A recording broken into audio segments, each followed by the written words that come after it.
Vuonna 2012 VR täyttää 150 vuotta. Sen kunniaksi VR-läisillä on mahdollisuus hakea mukaan vaihto-oppilasohjelmaan, jossa osallistujat pääsevät tutustumaan toisen työntekijän tehtäviin.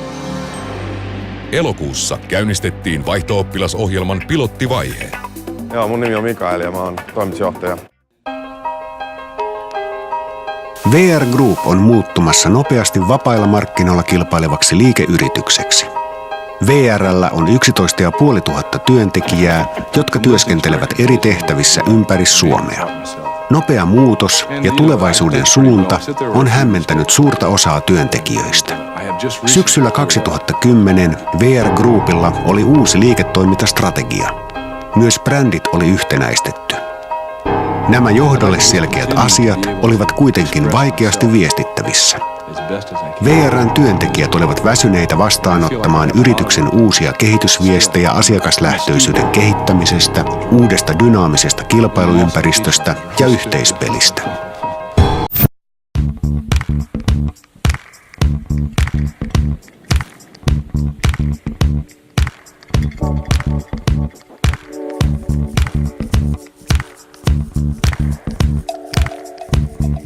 Tavanomainen viestintä ei riittänyt.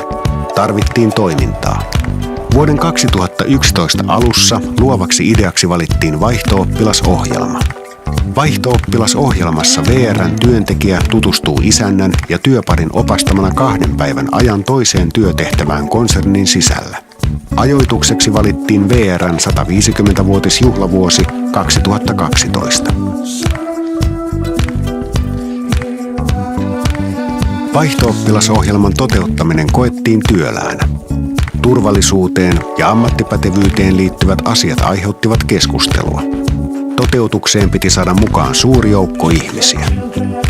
Niinpä vaihto-oppilasohjelma toteutettiin 4 vaiheessa.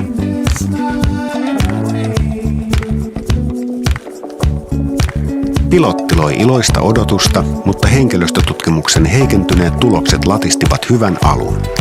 Takana oli 2 vaikeaa talvea ja iso lippu-uudistus. Niistä tuli kielteistä palautetta. Henkilöstö oli kovilla. Kun hakukampanja alkoi, ilmassa oli jännitystä. Innostuvatko negatiivisuuden ympäröimät VR-läiset hakemaan mukaan uudenlaiseen ohjelmaan? Ja he innostuivat.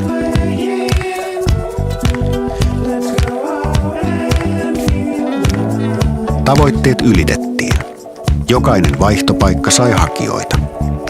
Hakijoina oli työntekijöitä, asiantuntijoita, esimiehiä ja johtoa ympäri Suomea. Ohjelma vaikutti paljon suurempaan joukkoon kuin 150 vaihto-oppilaaseen ja 50 isäntään. Se on lisännyt VR-läisten yhteishenkeä, halua oppia toinen toiselta ja kykyä löytää fiksuja ratkaisuja. On löydetty todellisia keinoja palvella asiakkaita paremmin sekä joustavampia tapoja toimia. Olen tosi tyytyväinen, että tähän ryhdyttiin ja todella tyytyväinen, että itse tulin tähän ja nimenomaan tämä junassa työskentely niin oli mielenkiintoista.